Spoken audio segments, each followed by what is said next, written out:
The mining station floated in the darkness of space, silent as a tomb. No lights blinked on its surface. No ships moved near its docking bays. It was the 17th station to go dark in the past month, and nobody knew why. Ambassador Zix Theta stood before the great window of the Galactic Council chamber. His scaled hands clasped behind his back. His four eyes watched the stars, but his mind was on the reports from the outer rim. Something was happening out there, something that made his scales itch with worry. The council chamber was the most beautiful room in the galaxy. Its walls were made of living crystal that changed color with the mood of the meeting. Today they glowed a nervous orange. Representatives from all 7 ruling species were gathering for an emergency session. The Krellians with their scales and 4 eyes, the Athrans with their flowing tentacles, the Cormac with their bodies made of living crystal. Each species had its place at the circular table that had kept peace for 3,000 years. We cannot ignore this any longer, Zix Theta said as the last member took their seat. His voice was calm, but everyone could hear the worry underneath. 17 stations destroyed, over 10,000 workers missing. No survivors, no messages, no warnings. Commander Velnari waved one of her purple tentacles in dismissal. She was the leader of the Atheran fleet, the strongest military force in known space. Pirates have always been a problem in the Outer Rim. We've dealt with them before. We'll deal with them again. These were not simple attacks, argued Counselor Cormac. His crystal body pulsed with red light, showing his stress. I've seen the debris fields. Something tore those stations apart like paper. Our strongest shields didn't even slow it down. The council members looked at each other with growing fear. They had ruled the galaxy in peace for so long that real danger seemed impossible. Their technology was advanced. Their fleets were strong. What could threaten them? At the head of the table, the ancient sage Iluvar raised one of her 6 arms. She was the oldest being in the council, maybe the oldest, in the galaxy. Her species lived for thousands of years, and she had seen the rise and fall of many civilizations. When she spoke, everyone listened. There are stories, she said slowly, her voice like wind through old trees. Stories from before the great peace. Stories about a species that once walked among the stars. The room grew cold. Everyone knew these stories, but they were just myths. Tales told to frighten children. Legends from a time before recorded history. The humans, whispered a young aide near the door, then covered his mouth in embarrassment. Iluvar nodded her ancient head. Yes, the humans. The predecessors wrote about them before they vanished. A species from a small blue world in a distant spiral arm. They looked weak. No claws, no armor, no natural weapons. But they were dangerous in ways we cannot imagine. Commander Velnari made a sound of disgust. Fairy tales. If these humans were real, where have they been for 3,000 years? Why would they hide? The texts say they left, Iluvar continued, ignoring the interruption. After some great war that nearly destroyed everything, they retreated to their home system. They sealed themselves away, swearing to return only if the galaxy threatened them again. But we haven't threatened anyone, protested Zix Theta. We've maintained peace. We've brought order to chaos. We've united the species under fair laws. Iluvar's many eyes looked sad. Fair for whom? What about the primitive species we use for labor? The ones we take from their worlds because they're not advanced enough for council membership? The room fell silent. It was true that the council used workers from less advanced worlds. These beings were not considered true citizens. They worked in mines, on farms, in factories. It was legal under council law. Primitive species had no rights until they achieved faster-than-light travel. That's different, Velnari said firmly. They're not truly sentient. They're barely above animals. The humans might disagree, Iluvar said quietly. A communication officer rushed into the chamber, his blue skin pale with fear. Honored Council, we've lost contact with 3 more stations, but this time, we have a partial message. He pressed a button, and a broken transmission filled the room. Through the static, they could hear screaming, explosions, and then a voice speaking in an unknown language. The computer translated it a moment later. "Tell your masters that humanity remembers. Tell them we're coming for our people." The crystal walls turned black with fear. Zix Theta was the first to speak. "It could be a trick. Someone pretending to be human to scare us." "Who would even know about humans?" asked Cormac. "We removed them from all public records 2,000 years ago. Only the Council knows the old stories." "We need to investigate," Velnari said, her warrior instincts taking over. "I'll send a fleet to the Outer Rim. If someone is attacking, our stations will stop them." "And if it really is the humans?" Iluvar asked. "Then we'll remind them why the galaxy belongs to the Council," Velnari replied with confidence. But in the days that followed, that confidence began to crack. The fleet found only debris and silence. Whatever was destroying the stations left nothing behind. No energy signatures, no warp trails, nothing that their technology could track. On the planet below the Council chamber, in the deep mines where the air was poison to most species, workers from a dozen primitive worlds continued their labor. They had been taken from planets deemed too harsh for civilized life. Desert worlds, ice planets, places with gravity that would crush most beings. Among them was a group that had been captured 6 years ago. The Council called them Species 478. They were bipedal with no fur or scales, just smooth skin that came in various shades. They were stronger than they looked and could work in conditions that killed other slaves within hours. They never said where they came from, and after the first few who resisted were killed, the rest worked in silence. The Council didn't know that Species 478 had another name for themselves. They called themselves human, and they had been sending messages home. In the darkness between stars, something was coming. Not pirates, not raiders, not any threat the Council could understand. 3,000 years ago, humanity had learned what they were capable of when pushed too far. They had scared themselves so badly that they retreated from the galaxy entirely. But now their children were slaves.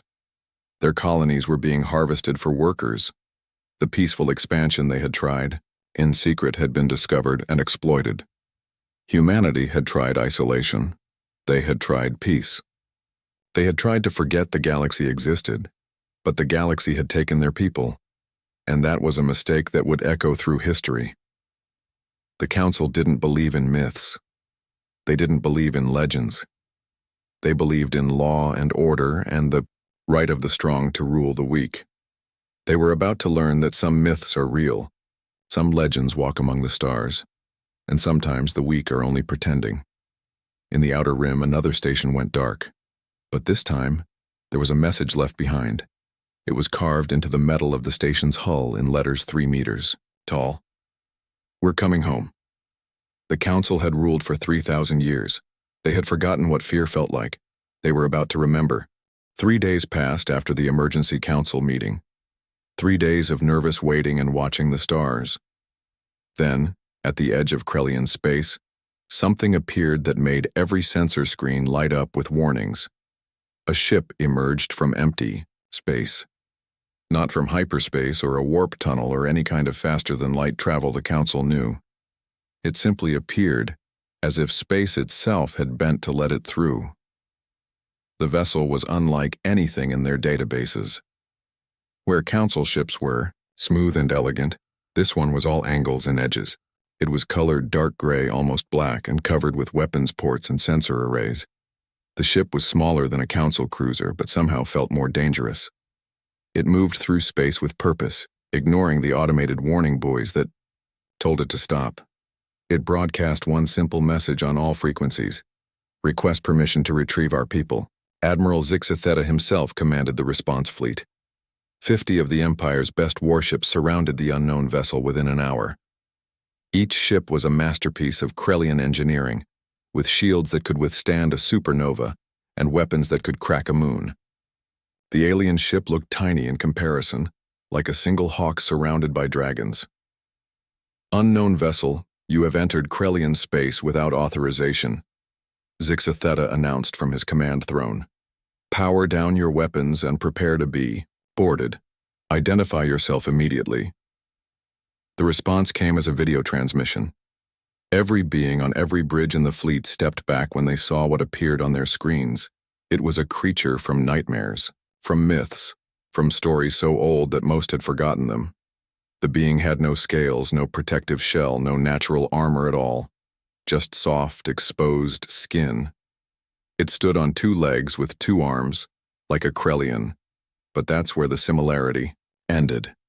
Its eyes were forward-facing, the mark of a predator. Its teeth, when it spoke, showed it could eat both plants and meat, an omnivore, a survivor. "I am Captain Jake Sullivan of the Earthship Pioneer," the creature said.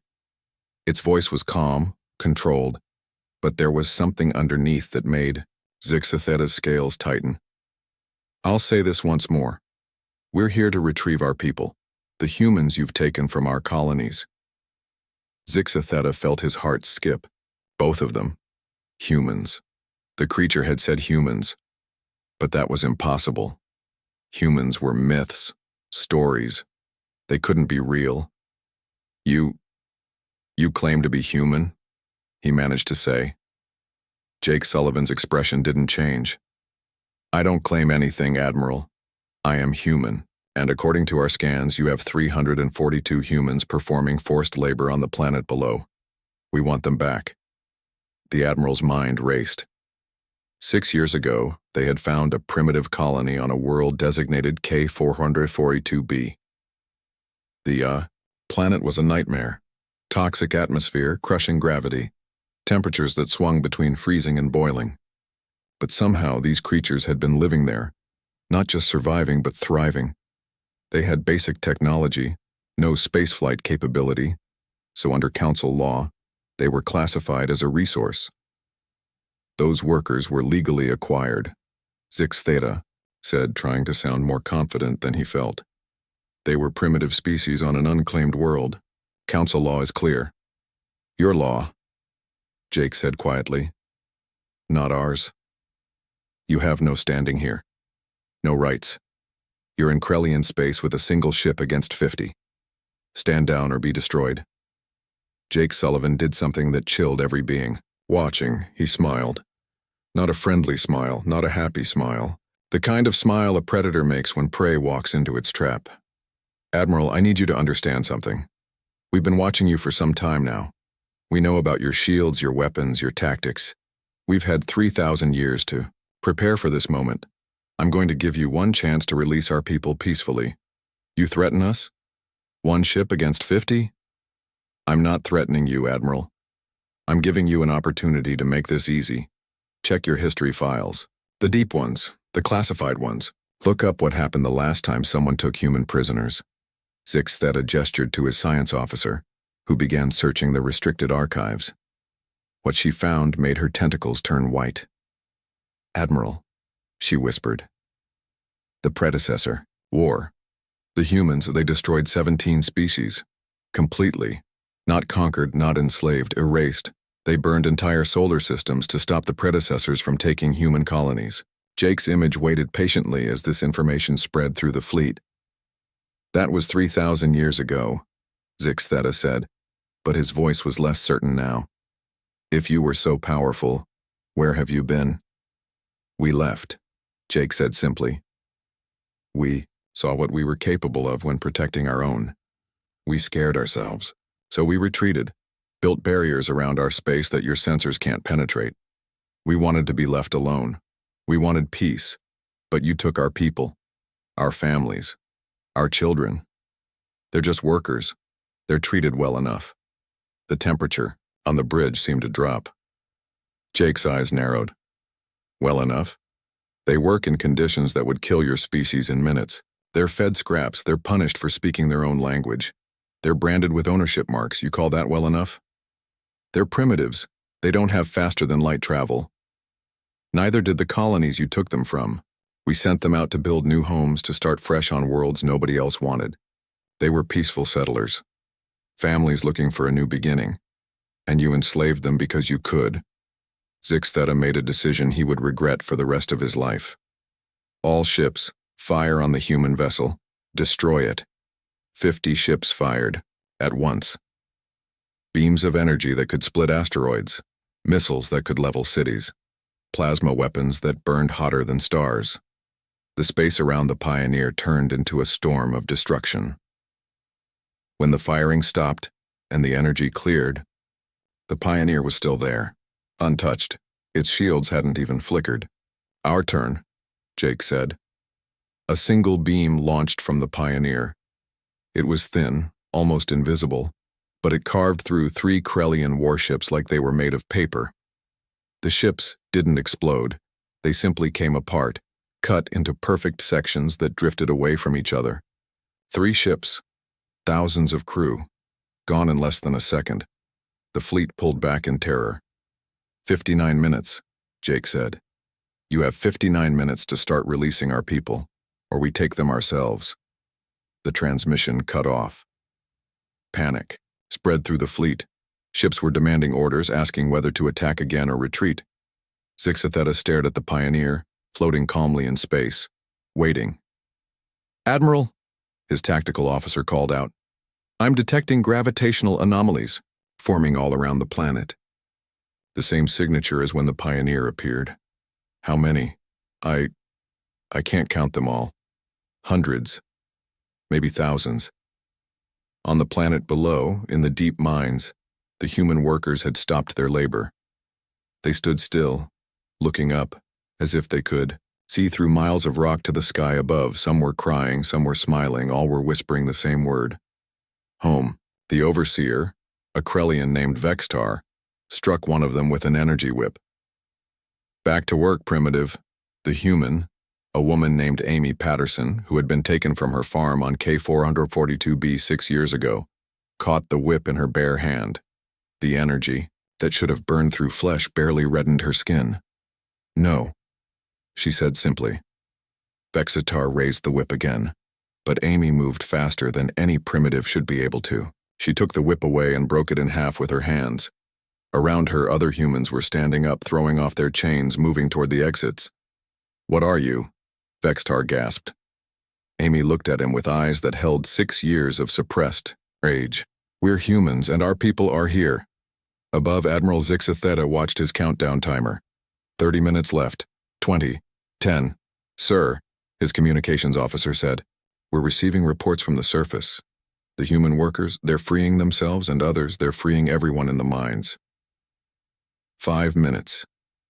"Admiral, should we bombard the mines? Stop them from escaping?" Zixatheta thought of the 3 ships, thousands of his people destroyed by a single shot. He thought of the hundreds of anomalies forming around his world. He thought of the myths that were coming true. "No," he said quietly. "Send transport ships to the mines. Help evacuate the humans to the Pioneer." "Sir?" "Do it now. And send a message to the Council. Tell them the humans are real. Tell them they've returned. And tell them we should have listened to the myths." The timer reached 0, and space itself seemed to break apart. Where there had been empty void, ships began to appear. Not 1 or 2 or even dozens. Hundreds of vessels emerged from tiers in reality, each one bearing the same angular design as the Pioneer. They came in all sizes: small fighters no bigger than shuttles, cruisers the size of Council battleships, and at the center, a ship so large it cast a shadow on the planet below. The human armada had arrived. On every Council world, on every monitoring station, alarms screamed. Ships were appearing everywhere at once, not traveling between systems but simply appearing, as if distance meant nothing to them. The entire human fleet had deployed across the galaxy in a single moment. Admiral Lisa Chen stood on the bridge of the Defiance, the massive ship that led the fleet. She was smaller than most of her crew, with gray streaking through her black hair, but she commanded with the presence of someone who had seen war and chosen peace, yet was ready for war again if needed. "All ships report in," she ordered. The responses came quickly. Human vessels had taken position over every Council world, every mining station, every facility where humans were being held. In 6 years of secret surveillance, they had found them all. "Admiral, we're being hailed by the Galactic Council. They're demanding to know our intentions." "Put them on," All frequencies. Let everyone hear this. Lisa's image appeared on every screen, every communication device, every public display. In council space, billions of beings across 7 species stopped what they were doing to watch. "I am Admiral Lisa Chen of the United Earth Fleet," she began, her voice carrying the weight of history. "We are humanity. We have returned." She paused, letting those words sink in across the galaxy. 3,000 years ago, we fought alongside some of your ancestors against the predecessors. When that war ended, we saw what we had become, what we were capable of. We had built weapons that could end civilizations. We had burned entire systems to protect our own. We looked at ourselves and were horrified. The image shifted to show historical footage. Battles from the predecessor war, human ships turning stars into weapons, entire species being deleted from existence. So we left. We isolated ourselves, built barriers around our space that you couldn't cross. We wanted to forget the galaxy existed, and we wanted the galaxy to forget us. For 3,000 years, we kept to ourselves. We grew. We learned. We tried to become better than what we were. The image returned to Lisa's face. But our children grew restless. They wanted to explore, to build new homes among the stars. So we let small groups leave, to settle on worlds nobody else wanted. Harsh worlds. Dead worlds. Worlds where only humans could survive. They went in peace, with basic technology, wanting nothing more than to farm and raise families. Her expression hardened. And you took them. You enslaved them. You worked them in conditions that would kill any of your species. You treated them as property, as things to be owned and used. You thought they were just another primitive species to exploit. On the Atheran homeworld, Commander Velnari watched from her military command center. Her best tacticians were running simulations trying to find a way to fight the human fleet. Every simulation ended the same way: complete defeat. "They have technology we can't understand," her science officer reported. "They're not using hyperspace or warp drives. They're folding space itself. They could be anywhere instantly. What about their weapons? We can't even identify them. The beam that destroyed those Krellian ships wasn't plasma or laser or anything in our database. It was like they deleted parts of the ships from existence." Back on the human flagship, Lisa continued her address. "We're not here to conquer. We're not here to destroy. We're here for our people. Every human taken from their homes. Every child born into slavery. Every life you've stolen. We want them back." She gestured and a list appeared. Names, locations, numbers. Thousands of humans scattered across council space. But we're not just here for humans. In our surveillance, we've seen what you've built. A system where the strong prey on the weak. Where technology determines worth. Where entire species are enslaved because they haven't achieved some arbitrary level of advancement. On mining world Delta 7, a Cormac overseer watched in shock as human dropships landed in the main compound. The doors opened, and humans in powered armor stepped out. The armor let them move in the crushing gravity and toxic atmosphere as if they were walking on Earth. Private Danny Rodriguez was first out of his ship. He'd volunteered for this mission because his sister had been among the taken. Through his suit's speakers, he announced, "Nobody's property anymore. We're shutting down this operation." The overseer tried to activate the control collars on the workers, the devices that could cause pain or death with a button press. Nothing happened. The human ships had disabled every collar, every chain, every control device on the planet.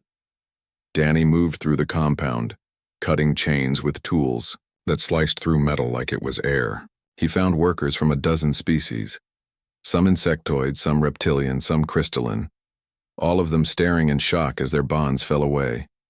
"You're free," he said to each group. "If you want to leave this world, we have ships. If you want to stay and fight for better conditions, we'll leave you weapons and training. Your choice." An insectoid being, its translator crackling, asked, "Why? We're not your species. Why do you care?" Danny remembered his sister's last message before she was taken. She'd talked about making friends with the local aliens on her colony, about sharing recipes and stories despite being different species. "Because it's right," he said simply. "Because nobody should be property." Across the galaxy, similar scenes played out. Human forces struck simultaneously at every slave facility, every forced labor camp, every prison colony. They didn't just free humans. They freed everyone. Millions of beings who had been property suddenly found themselves with choices they'd never imagined. On the Council's capital world, the emergency session had devolved into chaos. Representatives shouted over each other, some demanding military action, others calling for negotiation, a few simply sitting in shocked silence. Sage Iluvar alone remained calm. "This is what the predecessors feared," she said quietly, but her voice carried through the noise. "This is why they tried to destroy humanity. Not because humans were weak, but because they were strong in ways we don't understand." "What do you mean?" demanded Councillor Cormac. "Look at what they're doing. They could destroy us all, but they're not. They're freeing slaves, all slaves, not just their own. They're offering choices, not demands. They're showing strength through restraint. They're invading our worlds." "No," Iluvar corrected. "They're liberating them. There's a difference." A communication came through from Admiral Zix Theta, still in orbit around his homeworld. His image was shaken, humbled. "The humans have kept their word," he reported. "They took only those who wanted to leave. They harmed no civilians. They even provided medical aid to injured workers, including our own people, but what?" pressed Velnari. "They've left something behind. On every world they've touched. Technology, advanced medical equipment, food synthesizers, power, generators. They're giving gifts to the freed slaves." The council members looked at each other in confusion. Conquerors took. They didn't give. Admiral Lisa Chen's image appeared in the chamber again, this time as a direct communication. To the council, "By now you've seen what we can do," she said. "We could take your worlds in a day. We could end your civilizations in an hour. But that's not who we choose to be anymore." She leaned forward, and every council member felt like she was looking directly at them. "You have one day to decide. End slavery in all its forms. Grant rights to all sentient beings. Share technology and resources fairly, or we'll dismantle your governments and help your people build better ones." "You can't threaten us like this," Velnari snarled. "I'm not threatening," Lisa replied calmly. "I'm informing you of consequences. You took our people. You enslaved millions. The old humanity would have burned your worlds to ash. The new humanity is giving you a chance to be better. Don't waste it." The transmission ended. Across the galaxy, freed slaves were making choices. Some boarded human ships heading for new homes. Others took the weapons and training offered, preparing to fight for their rights on their own worlds. Still others simply stood in shock, unable to process that their suffering was over. On the Pioneer, Captain Jake Sullivan reviewed reports from across the fleet. Every objective achieved. Every human recovered who wanted to leave. Minimal casualties on both sides. "Sir," his communications officer said, "we're getting thousands of requests from non-human former slaves. They want to come with us." Jake thought of Earth, of the colonies, of the space humanity had carved out for itself. There was room. There was always room for those seeking freedom. "Tell them yes," he said. "Tell them they'll be welcome." The human armada held position, waiting. They had shown their power. They had stated their terms. Now the galaxy would have to choose. Change or be changed. Freedom or forced freedom. Evolution or revolution. The countdown began. 24 hours for the Council to decide the fate of their civilization. 24 hours to choose between their old ways and a new future. The myths had returned. The legends were real and they were waiting for an answer. The Galactic Council had 20 hours left to decide, but the galaxy wasn't waiting. On every world, the news of humanity's return spread like wildfire. The freed slaves told their stories. Videos of human soldiers breaking chains went viral, on every network. For the first time in 3,000 years, the established order was cracking. In the council chambers, representatives had been arguing for 4 hours straight. The crystalline walls had turned a deep purple, reflecting the tension in the room. Some members wanted to fight, others wanted to surrender. A few suggested negotiations. None could agree. "We have the numbers," Commander Velnari insisted, her tentacles whipping through the air. 7 species against 1, billions of us against them. "If we unite our fleets—" "They destroyed 3 of my best ships with 1 shot," Admiral Zix Theta interrupted from his hologram. "They appeared across the entire galaxy simultaneously. They have technology we can't match." "Then we negotiate," suggested Counselor Cormac. "Find out what they really want. There must be something beyond just freeing slaves." "They told us what they want," Sage Iluvar said patiently. "End slavery. Grant equal rights. Share resources. It's not complicated." "It's impossible," shouted a younger counselor. "Our entire economy depends on cheap labor. Our colonies need workers for harsh environments. Without the primitive species—" "Without slaves, you mean?" a new voice said. Everyone turned to see a human woman materializing in the center of the chamber.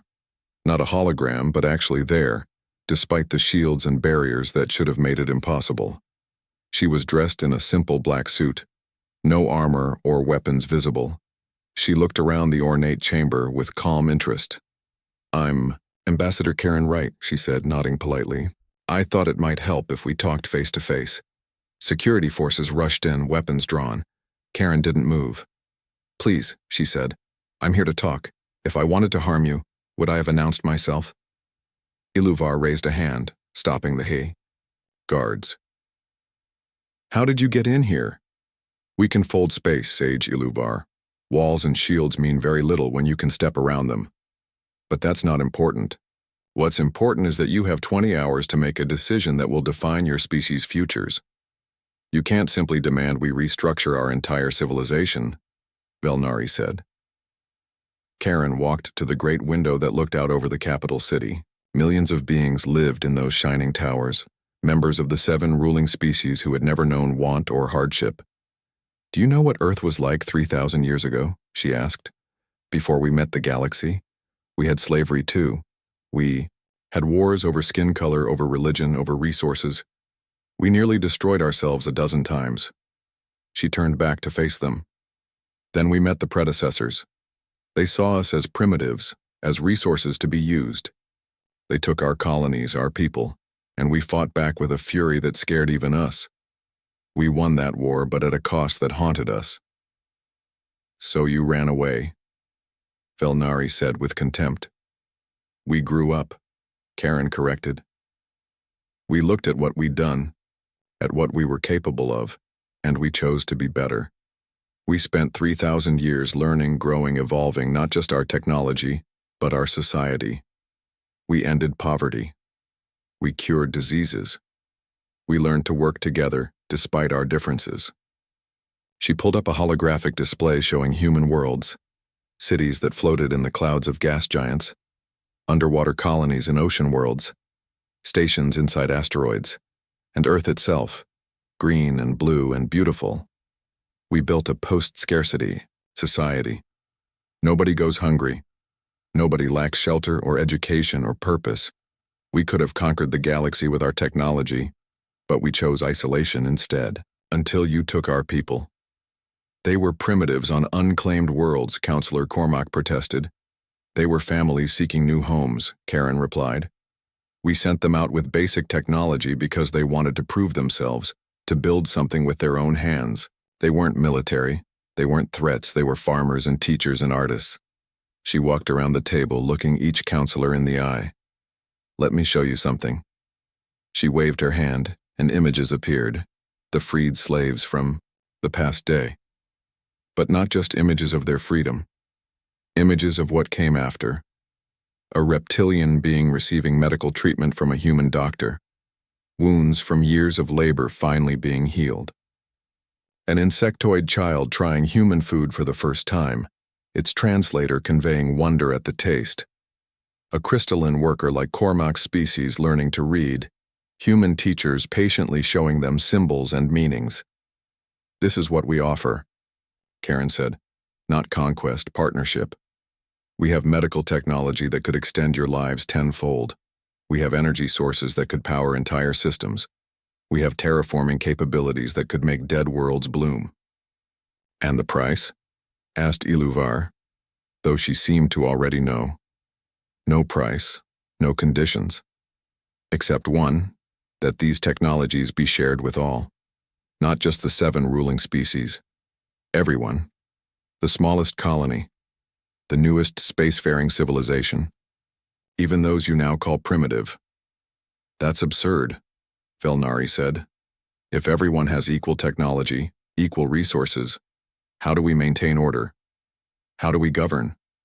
By earning it, Karen said simply. By being chosen to lead because you're good at it, not because you have bigger guns. By serving your people instead of ruling them. A communication alert interrupted the discussion. It was from multiple worlds at once. On the screens, they could see demonstrations beginning. Not violent riots, but peaceful gatherings.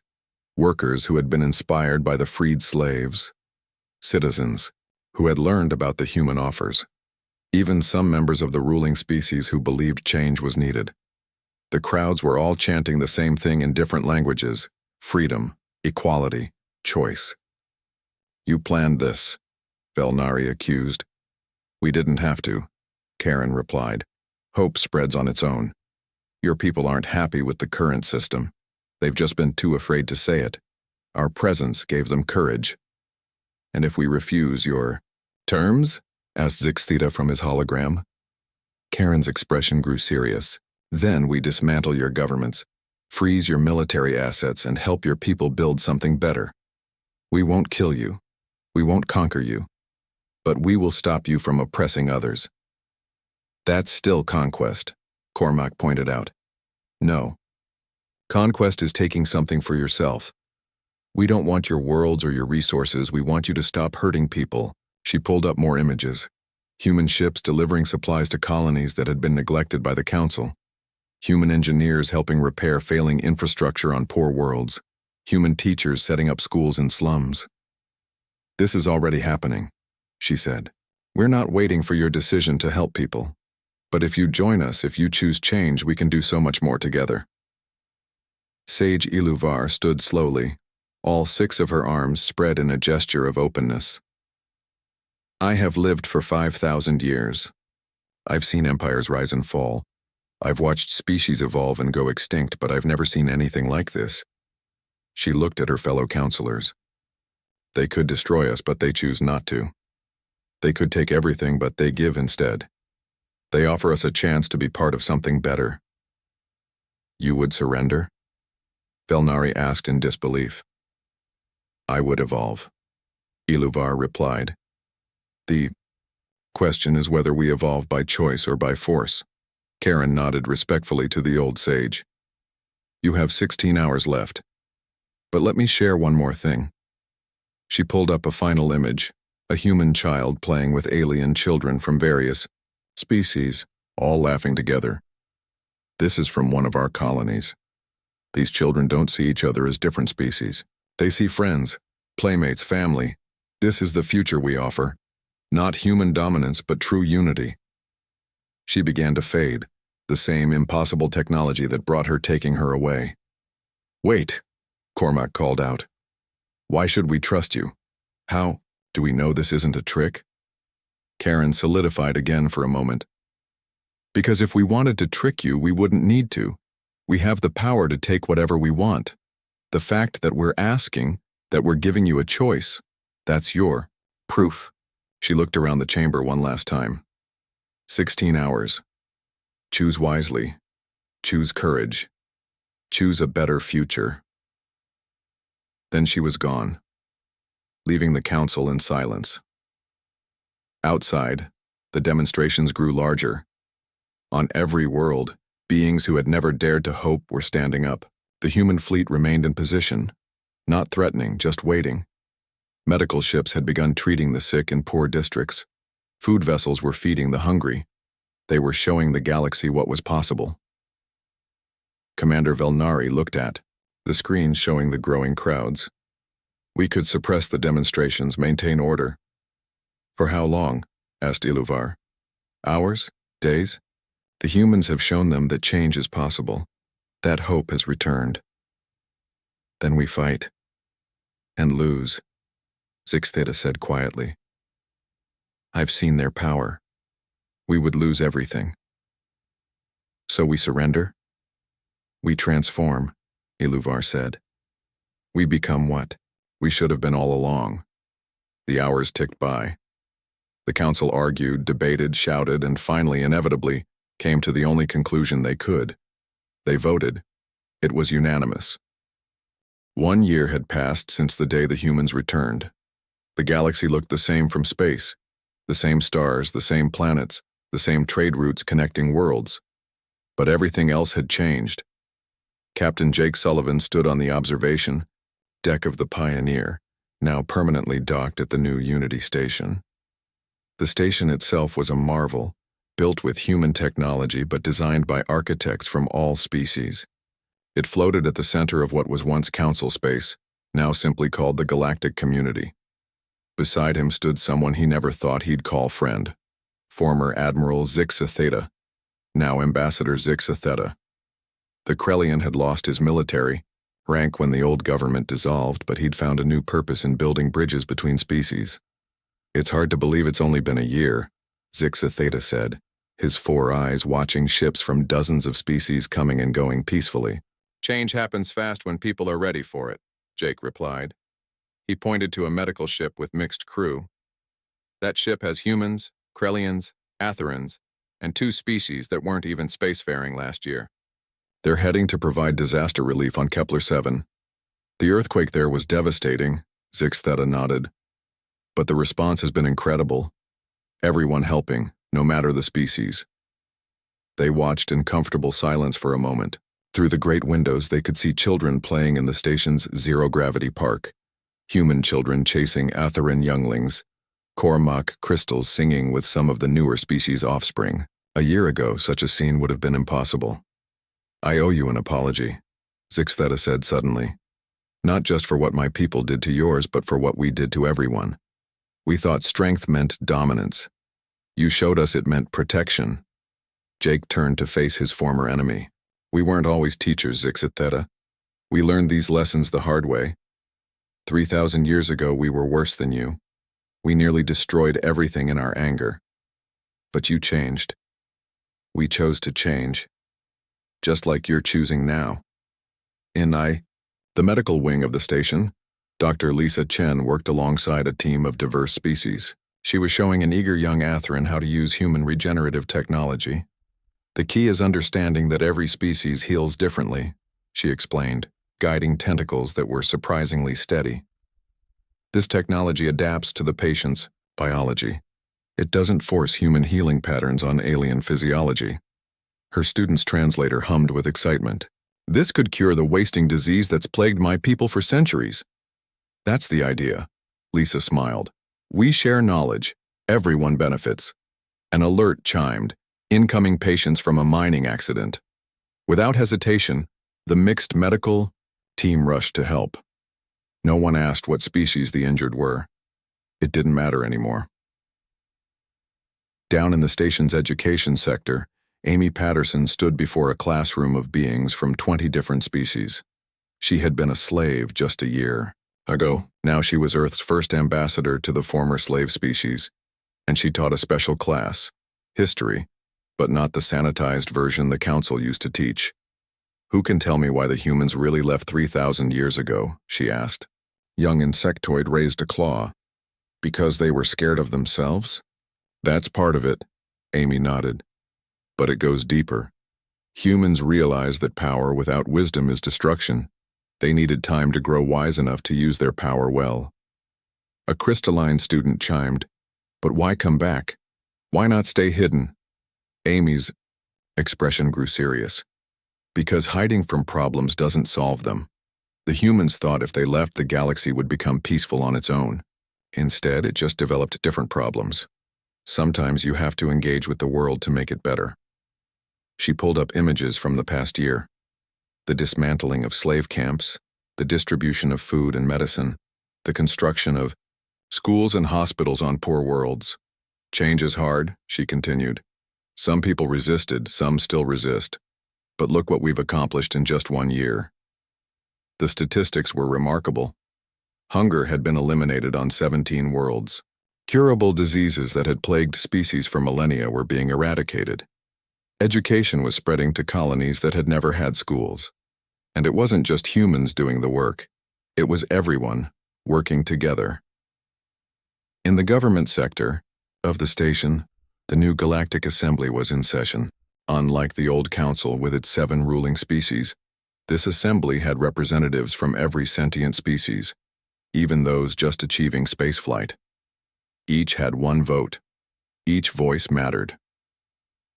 Representative Greg Miller spoke for humanity, but he spent more time listening than talking. Today's debate was about establishing trade routes to newly contacted species. "We must be careful," urged a representative from a species that had been slaves just months ago. "We know what it's like to be exploited. We can't let that happen to others." "Agreed," said the Velnari representative, not the old commander, but a younger Atherin who had led the reform movement on their world. "All trade must be fair. All contact must be consensual." Greg smiled. This was what humanity had hoped for. Not human rule, but genuine cooperation. Not forced peace, but chosen harmony. Commander Bill Davis led the new defense fleet, a mixed force that protected trade routes and responded to emergencies. His bridge crew included beings from 9 species, each bringing unique skills and perspectives. "Sir, we're getting a distress signal from the frontier," his communications officer reported. "Unknown ships attacking a colony. All ships, prepare for jump," Bill ordered. "Remember, we protect everyone. No exceptions." The fleet jumped as one, human technology guided by multi-species crews. They arrived to find pirates, members of various species who rejected the new order, trying to maintain the old ways through force. The pirates never stood a chance. Not because the defense fleet destroyed them, but because they gave them a choice: surrender and be rehabilitated, or have their ships disabled and be arrested anyway. Most chose surrender. They always did when faced with humanity's combination of overwhelming force and unexpected mercy. Back on Earth in a small apartment in New York, an old woman watched the news with tears in her eyes. Ellen Sullivan, Jake's grandmother, had lived through humanity's isolation. She remembered the fear, the shame, the desperate hope that humanity could become better. "We did it, didn't we?" she said to Jake's image on the screen, giving a speech about the anniversary of the return. "We became what we always should have been." Her neighbor, a young Krellian who had come to Earth as part of the exchange program, brought her tea. "Mrs. Sullivan, are you all right?" "More than all right, dear," she smiled. "I'm watching the future unfold." At Unity Station, the anniversary celebration was in full swing. Music from 100 worlds filled the air. Food from every culture was shared freely. Stories were told, friendships were made, and slowly, steadily, the wounds of the past healed. Sage Iluvar, now the eldest advisor to the assembly, found Karen Wright standing alone on an observation deck, watching the stars. "Reflecting on the year?" the old sage asked. "Thinking about the next 1,000 years, Karen replied. "We change things quickly, but lasting change takes time." "You humans are impatient and patient at the same time," Iluvar observed. "It's a curious contradiction." "We learned that you need both. Urgency to start change, patience to see it through." They stood together, human and alien, watching ships painted with flags of worlds that a year ago had been enemies now flying in formation, protecting each other. "What's next for humanity?" Iluvar asked. "You've saved the galaxy from itself. What do you do now?" Karen smiled. "We keep teaching, we keep learning, we keep growing. And when the next crisis comes, and it will come, we face it together. And if you become the monsters you once were, then we trust you to stop us just as we stopped you. That's what friends do." As the celebration continued, a young human girl ran up to them, chased by laughing alien children. She tagged a young Cormac and shouted, "You're it!" before running away giggling. The children didn't see species. They saw playmates. They saw friends. They saw family. This was the future humanity had returned to build. Not a galaxy ruled by humans, but a galaxy where being human, showing compassion, strength, wisdom, and hope, was something any species could achieve. The myths had returned. The legends had become real. But the greatest transformation wasn't in the humans who came back. It was in the galaxy that learned to welcome them. And in the vast expanse of space, patrol ships from a dozen species stood watch together, protecting not just their own worlds but all worlds, ensuring that never again would the strong prey upon the weak. The age of myths was over. The age of unity had begun. And somewhere in the void, other eyes watched, other civilizations observed, learning that in this corner of the universe, something special had happened. The humans had returned not as conquerors, but as teachers. Not as rulers, but as partners. The galaxy would never be the same. It would be better.